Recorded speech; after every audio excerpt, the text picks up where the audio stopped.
নমস্কার, আমি doctor Debayan Banerjee, consultant urologist, বিবি Poddar hospital.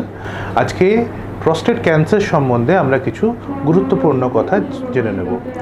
Prostate cancer মূলত পুরুষদের হয়। প্রস্টেট ক্যান্সার লক্ষণ বলতে গেলে পেশেন্টের পেচ্ছাপ দিয়ে রক্তপাত, পেচ্ছাপের গতি কমে যাওয়া এবং বেশিরভাগ ক্ষেত্রে একটা মার্কার একটু বেড়ে যায়, সেটা হচ্ছে পিএসএ।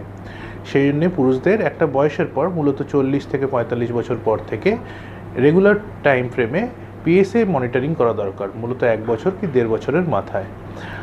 নেক্সট, পিএসএ যদি কারোর বেড়ে থাকে, যে জিনিসটা আমরা করি সেটা হচ্ছে কিছু ইমেজিং টেস্ট, যেমন এমআরআই এবং প্রস্টেট বায়োপসি। প্রস্টেট বায়োপসি ব্যাপারে যে ডিটেলসে আমরা কথা বলি, প্রস্টেট বায়োপসি আগেকার দিনে ডিজিটাল গাইডেন্সে করা হতো, মানে আঙুল দিয়ে প্রস্টেটটাকে অনুভব করে তারপরে পার রেক্টালি বায়োপসি করা হতো।